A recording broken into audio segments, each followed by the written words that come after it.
السلام علیکم ورحمۃ اللہ وبرکاتہ۔ نحمده ونصلی علی رسولہ الکریم۔ رب اشرح لی صدری ویسر لی امری واحلل عقدۃ من لسانی یفقهوا قولی۔ رب زدنا علما رب زدنا علما۔ ترجمہ تفسیر سورۃ المزمل، آیت نمبر 17 سے آخر سورہ۔ اعوذ باللہ من الشیطان الرجیم۔ فکیف، پھر کیسے، تتقون، بچو گے تم، ان اگر کفر تم کفر کیا تم نے، یومن اس دن کے عذاب سے، یجعلو کہ وہ کر دے گا، الولدان بچوں کو، شیبا بوڑھا، السماء آسمان، منفطر پھٹ جائے گا، بہی بوجہ اس کے، کانا اور ہے، وعدہ اس کا وعدہ، مفعولا کیا ہوا، ان بلا شبہ ہادہ یہ قرآن تو تذکرۃ نصیحت ہے، فمن لہذا جو، شاء چاہے، اتخذ پکڑ لے، الی ربہ اپنے رب کی طرف، سبیلا راستہ، ان یقیناً ربک آپ کا رب، یعلم جانتا ہے، انکا کہ بے شک آپ، تقوم قیام کرتے ہیں کبھی، ادنا قریب، من ثلثی اللیل دو تہائی رات کے، ونصفہ اور کبھی نصف رات، وثلثہ اور کبھی ایک تہائی رات، وطائفۃ اور ایک گروہ بھی، من الذین ان لوگوں میں سے جو، معک آپ کے ساتھ ہیں، واللہ اور اللہ ہی، یقدر اللیل پورا اندازہ کرتا ہے رات، والنہار اور دن کا، علمہ اس نے جان لیا، ان یہ کہ لن ہرگز نہیں، تحصوہ تم نبھا کر سکو گے اس کا، فتابہ لہذا اس نے توجہ کی، علیکم تم پر، فقرؤ چنانچہ تم پڑھو، ما تیسر جو آسان ہو، من القرآن قرآن میں سے، علمہ اس نے جان لیا، ان کے بلا شبہ، سیکون ضرور ہوں گے، منکم کچھ تم میں سے، مرضى بیمار، وآخرون اور کچھ دوسرے، یضربون کہ وہ چلیں گے، فی الارض زمین میں، یبتغون تلاش کریں گے، من فضل اللہ اللہ کا فضل، وآخرون اور کچھ اور، یقاتلون کہ وہ لڑیں گے، فی سبیل اللہ اللہ کے راستے میں، فقرؤ تو تم پڑھو، ما تیسر جو آسان ہو، منہ اس قرآن میں سے، واقیموا الصلاۃ اور تم قائم کرو نماز، وآتوا الزکاۃ اور تم دو زکوٰۃ، واقرضوا اللہ اور تم قرض دو اللہ کو، قرضا حسنا قرض حسنا،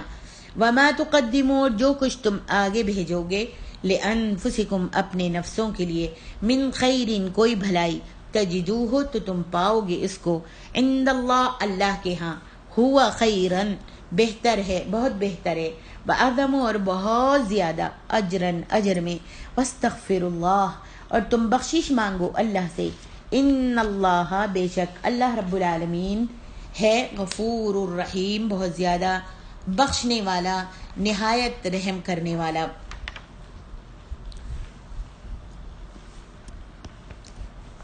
فرمان ربانی ہے، فَكَيْفَ تَتَّقُونَ إِن كَفَرْتُمْ يَوْمًا يَجْعَلُ الْوِلْدَانَ شِيبًا السَّمَاءُ مُنفَطِرٌ بِهِ كَانَ وَعْدُهُ مَفْعُولًا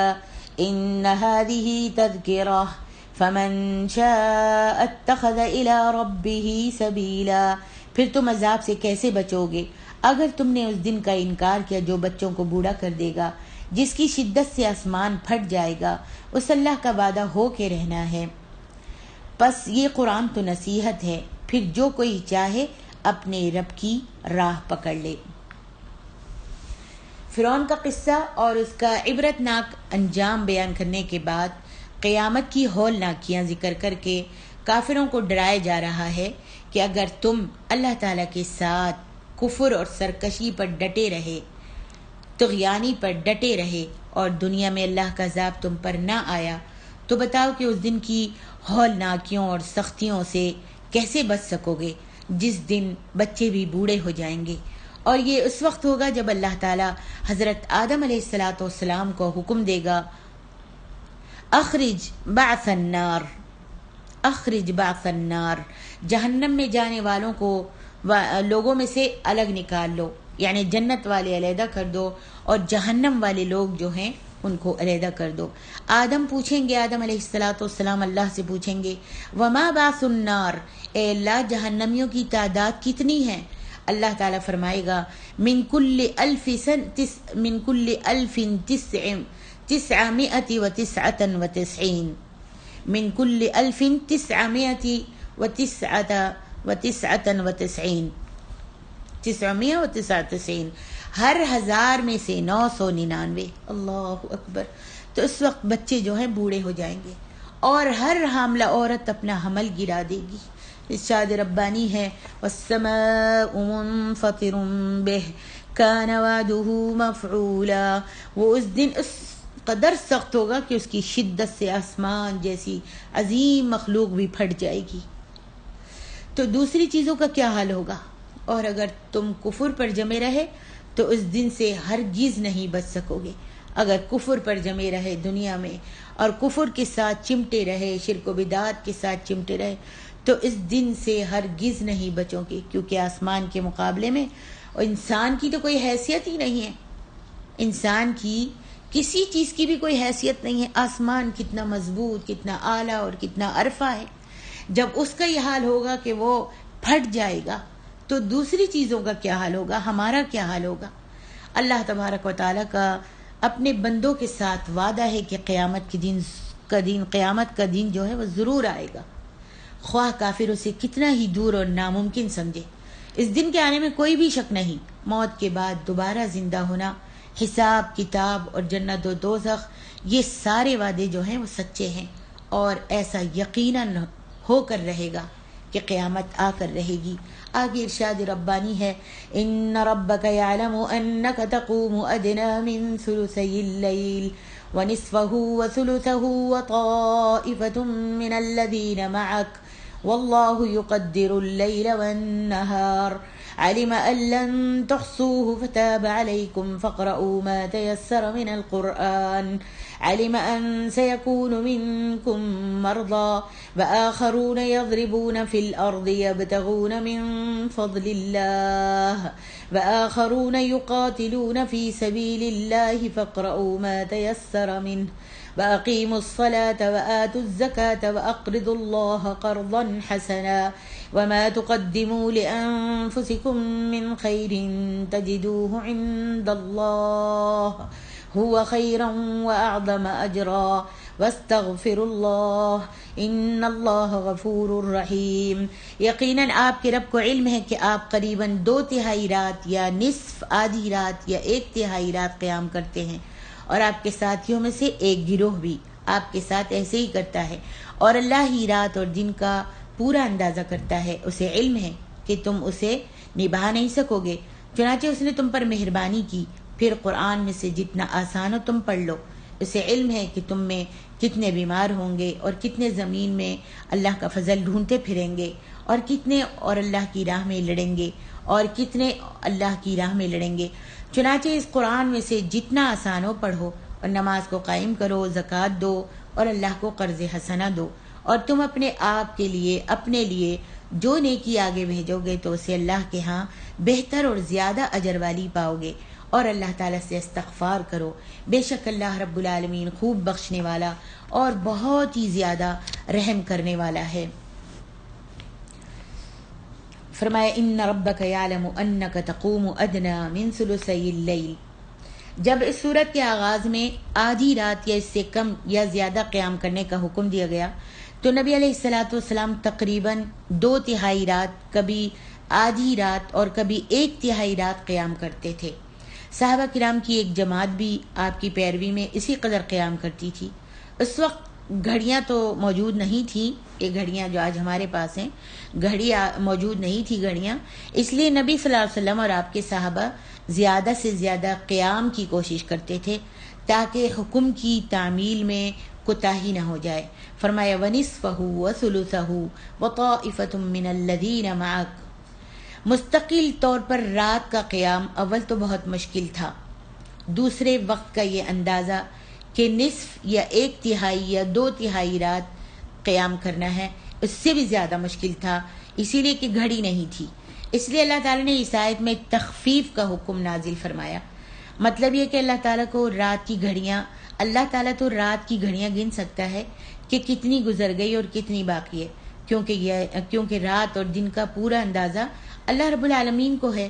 تمہارے لیے یہ اندازہ کرنا ناممکن ہے، اور جب رات گزرنے کا صحیح اندازہ تمہارے لیے ممکن ہی نہیں تو تم مقررہ اوقات تک نماز تہجد میں مشغول بھی کس طرح رہ سکتے ہو؟ الغرض اللہ تبارک و تعالی نے قیام اللیل کے حکم کو منسوخ کر دیا اور اب صرف اس کا استحباب یعنی پڑھنا زیادہ بہتر ہے باقی رہ گیا ہے، اور وہ بھی وقت کی پابندی کے بغیر، یعنی نصف، تہائی اور 2/3 رات کی پابندی بھی ضروری نہیں ہے۔ اگر تھوڑا سا وقت لگا کر 2 رکعت بھی پڑھ لو گے تو اللہ رب العالمین کے ہاں قیام اللیل کے اجر کے مستحق قرار پاؤ گے۔ تاہم اگر کوئی شخص 11 رکعت تہجد کا اہتمام کرے، جیسا کہ نبی صلی اللہ علیہ وسلم کا معمول تھا، صحیح بخاری میں ہے کہ نبی صلی اللہ علیہ وسلم 11 رکعت معمول کے مطابق پڑھا کرتے تھے۔ اگر کوئی اس کے اوپر اس کا اہتمام کرے 11 رکعت کا تو یہ زیادہ بہتر ہوگا اور نبی صلی اللہ علیہ وسلم کی پیروی کرنے والا قرار پائے گا انشاءاللہ۔ اور جو اگر نہیں پڑھ سکتا تو 2 رکعت سے لے کر 1 وتر پڑھ لے، یا 8 رکعت پڑھ لے اور پھر 1 وتر پڑھ لے، تو جتنی بھی چاہے پڑھ سکتا ہے، لیکن پڑھنی جو ہے اس سے بہت اجر ملتا ہے اور قبر میں نور ہوتا ہے، اور سبحان اللہ چہرے پر بھی نور آتا ہے، قبر بھی اس کی پر نور ہوگی انشاءاللہ۔ اللہ تعالی ہم سب کو تہجد کی نماز پڑھنے والا بنائیں۔ آگے ارشاد فرمایا فَقْرَؤُوا مَا تَيَسَّرَ مِنَ الْقُرْآنِ، سورۃ مزمل کی آخری آیت میں مذکور لفظ فَقْرَؤُوا کا مطلب ہے فَصَلُّوا، اور القرآن سے مراد الصلاۃ ہے، یعنی رات کو جتنی نماز پڑھ سکتے ہو پڑھ لو، زیادہ لمبا قیام نہیں کر سکتے تو آسانی سے جتنا قیام کر سکتے ہو کر لو۔ رہا یہ مسئلہ کہ رات کے قیام میں سورۃ فاتحہ کے علاوہ قرآن مجید کا کم سے کم کتنا حصہ تلاوت کیا جائے، تو اس کی تعین میں وہ حدیث بہت مناسب معلوم ہوتی ہے جسے عبداللہ بن عمر رضی اللہ عنہما روایت کرتے ہیں کہ نبی صلی اللہ علیہ وسلم نے فرمایا من قام بعشر آیات لم يكتب من الغافلین، من قام بعشر آیات لم يكتب من الغافلین ومن قام ب100 آیت كتب من القانتین ومن قام ب1000 آیت كتب من المقنطرین۔ اللہ اکبر۔ جو شخص 10 آیات کے ساتھ قیام کرے، یعنی رات کی نماز میں 10 آیات پڑھ لے، وہ غافلوں میں نہیں لکھا جاتا، اور جو 100 آیات کے ساتھ قیام کرے وہ قانتین یعنی عبادت گزاروں میں لکھا جاتا ہے۔ اللہ اکبر۔ اور جو 1000 آیات کے ساتھ قیام کرے وہ بڑے خزانے والوں میں لکھا جاتا ہے۔ سبحان اللہ، اللہم اجعلنا منہم یا رب العالمین۔ اس حدیث سے معلوم ہوتا ہے کہ تخفیف کے باوجود کم از کم 10 آیات کے ساتھ قیام اللیل کرنا چاہیے، اور جس کو 10 آیات بھی یاد نہیں، صرف قل اللہ احد آتی ہے، تو وہ اپنی ہر رکعت میں قل اللہ احد بھی پڑھ سکتا ہے کہ اس کو ثواب تو نماز پڑھنے کا، تہجد کی نماز پڑھنے کا مل جائے گا انشاءاللہ۔ قیام اللیل میں تخفیف کی وجہ پہلے یہ بیان ہوئی تھی کہ 2/3 پھر نصف یا تہائی رات کے اندازے کے ساتھ مسلسل اتنا لمبا قیام کرنا تمہاری طاقت سے باہر ہے، اس لیے جتنا قیام آسانی سے تم کر سکتے ہو کر لو۔ اب اس کی مزید 3 وجوہات بیان کی گئیں۔ فرمایا علم ان سیکون منکم مرضی، بیماری جس میں بڑھاپا اور ہر قسم کی جسمانی معذوری شامل ہے، اور دوسری وآخرون یضربون فی الارض یبتغون من فضل اللہ تعالیٰ کا فضل یعنی رزق تلاش کرنے کے لیے سفر کرنا، اس میں طلب علم، دوست احباب کی زیارت اور دوسرے تمام جائز مقاصد شامل ہیں۔ فرمایا وآخرون یقاتلون فی سبیل اللہ، اللہ تعالیٰ کے راستے میں لڑائی کرنا، اس میں جنگ کے علاوہ اس کی تیاری اور پہرہ دینا بھی شامل ہے۔ ان حالات میں شب بیداری کے احکام پر عمل کرنا سخت دشوار ہے، یعنی بیمار کے لیے دشوار ہے کہ وہ اتنا لمبا قیام کرے، نصف رات کرے یا تہائی رات کا حصہ کرے یا 2/3 رات کے حصہ جو ہے وہ تہجد میں گزارے، یہ بہت مشکل ہے۔ تو اللہ تعالیٰ نے تخفیف کر دی۔ دیکھیے سبحان اللہ، اللہ رب العالمین ہمارے لیے کتنی تخفیف ہر چیز میں کرتا آیا ہے، آسانیاں دیتا آیا ہے۔ فرمائے تم میں سے کوئی بیمار ہے یا پھر معاش کی تلاش میں، رزق کی تلاش میں ادھر ادھر جاتا ہے، یا طالب علم ہے، علم حاصل کرنے کے لیے ادھر سے ادھر جاتا ہے اور محنت کرتا ہے، یا پھر بیماروں کی زیارت کرنے میں جاتا ہے ادھر ادھر اور اس کو تھک جاتا ہے، تو ان حالات میں، اور بہت سے لوگ جو جہاد کے لیے جاتے ہیں، اگر جہاد کے لیے نہیں گئے تو جہاد میں پہرا دیتے ہیں یا اس کا سامان خریدتے ہیں اور اس میں تھک جاتے ہیں کوشش کرتے کرتے، تو ان حالات میں، ان تینوں حالات میں اس آیت میں فرمایا گیا، ان تینوں حالات میں شب بیداری کے احکام پر عمل کرنا، یعنی نصف رات، آدھی رات جاگنا یا تہائی رات جاگنا جو ہے، اس پر عمل کرنا سخت دشوار ہے۔ اس لیے جہاں تک تہجد کی نماز کا تعلق ہے تو وہ جس قدر بآسانی پڑھی جا سکے پڑھ لیا کرے، لیکن مسلمانوں کو اصل اہتمام جن چیزوں کا کرنا چاہیے وہ اللہ رب العالمین نے فرمایا جو اصل چیزیں ہیں، جس کا اہتمام بہت ہی ضروری ہے، اور جو ضروری ہیں اور جس میں سے واجب بھی ہیں، جیسے کہ نماز واجب ہے پڑھنی، 5 وقت کی نماز پڑھنا، واقیموا الصلاۃ، 5 وقت کی فرض نماز پوری پابندی کے ساتھ پڑھیں کہ یہ واجب ہے، اور اس کے ترک کرنے والے کو یا اس کو چھوڑنے والے کو اللہ تعالیٰ نے مسلمان ہی قرار نہیں دیا۔ مشرکوں میں کہیں کہا واقیموا الصلاۃ ولا تکونوا من المشرکین، نماز قائم کرو اور مشرکوں میں سے مت بنو، اور کافر بھی کہیں پر کہا کہ جو نماز نہیں پڑھتا وہ کافر ہے۔ دوسری چیز وآتوا الزکاۃ، فریضہ زکوٰۃ ٹھیک ٹھیک ادا کرتے رہیں، جب مال پر سال گزر جائے تو اس کے اوپر زکوٰۃ دیں، اور یہ جو ہے چیزیں ضروری ہیں، ان چیزوں کا کرنا ضروری ہے۔ تیسری چیز اللہ کی راہ میں اپنا مال خلوص نیت کے ساتھ خرچ کریں، وَاقْرَضُوا اللَّهَ قَرْضًا حَسَنًا، اللہ کی راہ میں اللہ تعالیٰ نے آپ کو مال دیا ہے تو اچھی سی اچھی چیز اللہ کی راہ میں خرچ کریں، اور فرمایا وَمَا تُقَدِّمُوا لِأَنفُسِكُم مِّن خَيْرٍ تَجِدُوهُ عِندَ اللَّهِ هُوَ خَيْرًا وَأَعْظَمُ أَجْرًا۔ سورت کے آخر میں مسلمانوں کو تلقین کی گئی ہے کہ جو بھلائی کے کام تم دنیا میں انجام دو گے وہ ضائع نہیں کیے جائیں گے۔ یہ مت سمجھو کہ جو نیکی ہم کرتے ہیں یہی ختم ہو جاتی ہے، ہم نے کسی کو اللہ کے نام پر کچھ دیا ہے یا کسی کی مدد کی ہے مسلمان کی، یا ہم نے کوئی بھی نیکی کی ہے چاہے وہ چھوٹی ہو یا بڑی ہو، تو ہم یہ نہ سمجھیں کہ جو ہم نیکی کر رہے ہیں وہ ختم دنیا میں ہی ہو گئی۔ نہیں، اللہ کے ہاں پہنچ کر تم وہ سب کچھ موجود پاؤ گے۔ اللہ تعالیٰ فرماتا ہے وَمَا تُقَدِّمُوا لِأَنفُسِكُم مِّن خَيْرٍ تَجِدُوهُ عِندَ اللَّهِ، سبحان اللہ، جو بھی کچھ جتنی بھی تم نیکی کرو گے وہ سب کچھ تم قیامت والے دن موجود پاؤ گے جو دنیا میں تم نے آگے روانہ کیا ہے، اور یہ پیشگی سامان نہ صرف اس سامان سے بہت بہتر ہے جو تم دنیا ہی میں چھوڑ جاؤ گے، اللہ اکبر، بلکہ اللہ تعالیٰ کے ہاں تمہیں اپنے بھیجے ہوئے اصل مال سے کہیں بڑھ کر بہت بڑا اجر بھی ملے گا۔ جو اللہ کی راہ میں خرچ کیا ہے، جو نیکی اللہ کے لیے کی ہے، تو اس سے کہیں بڑھ کر تم کو قیامت والے دن اللہ تعالیٰ اجر عطا فرمائے گا۔